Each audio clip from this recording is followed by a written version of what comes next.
Hi, my name is Kate Kelly. I am the author of The Modern Creative, a practical guide for 21st century artists, and I am here today to give you a very, very quick overview of what's in this book.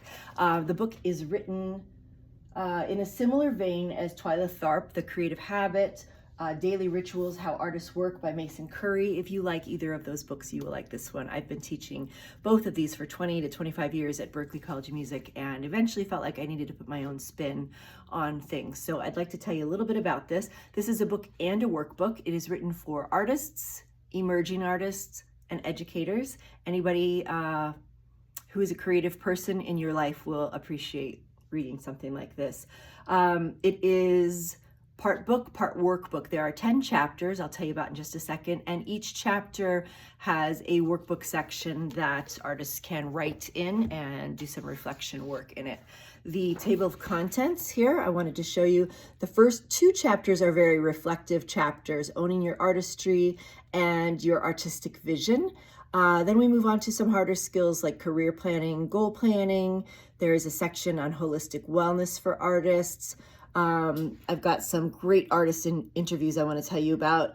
Your creative space, creative habits, cataloging your work, social media and you, and alternative funding for artists. So I wanted to show you, let's see, go back one page here. There we go. So it's got a lot of nice graphics in it. It's written for people who don't have a lot of time to read, which usually includes my college students. Graphics about, let's normalize things like there's no one correct way to be an artist. You don't necessarily have to receive money for your work to be called an artist. You can create part-time and still be an artist. You don't have to live in a big city to be considered an artist. There are sections here at the beginning about rewriting the artist narrative. So, write down some of the stories we hear as artists. You can't make a living as an artist. Art is a hobby, not a real career. Only a few people make it. Real artists are tortured, broke, or discovered by luck. You know the story. So it is reframing that and flipping the script. There's some reflection exercises there. Second chapter is usually one of my artists and students' favorite chapters. It's on writing a vision statement, and there are examples of vision statements and what that can look like. It's a really profound exercise. In chapter 3, I get into a lot of what we need as artists to survive, including a financial planner. There are some really practical guides here for career planning. I do a section on reverse career planning and talk about how to do that. There are reverse goal planning sheets in here, your 10-year vision, 5-year vision, 1 to 2-year vision, and everybody's favorite, 10 tips for professionalism in creative fields.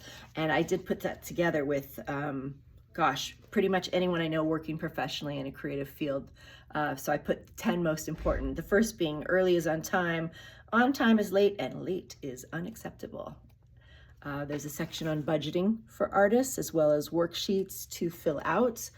I really enjoyed writing the chapter on holistic wellness for artists. It's built on artists' physical health, like not using your thumb too much to play the piano, as well as mental health and how imposter syndrome plays into our work as artists. There's even a little section of cutout affirmations here that say things of, I am protective of my time to create. I'm committed to constantly evolving as an artist. In the middle of the book, I've got a section of artist interviews. I did interview artists from all over the world and country, and I went through all the genres. So I've got actresses, voiceover artists, singers, touring musicians, sound designers for Sony Films, musician turned baker turned author, background singers, Broadway performers, all kinds of artists that have a lot of great things to tell artists, emerging artists, about what it's really like to be out there doing it. The second half of the book really talks about how and why it's important to have your own creative space, as well as design your ideal creative space, which is kind of a fun exercise.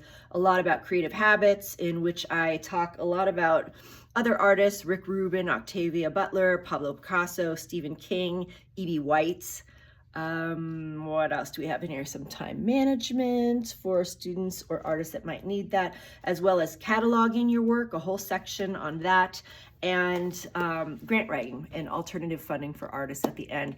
If you'd like more information, you can email me. You can find me on katekelly.com. That's probably the easiest way to find me right now. Thank you for listening.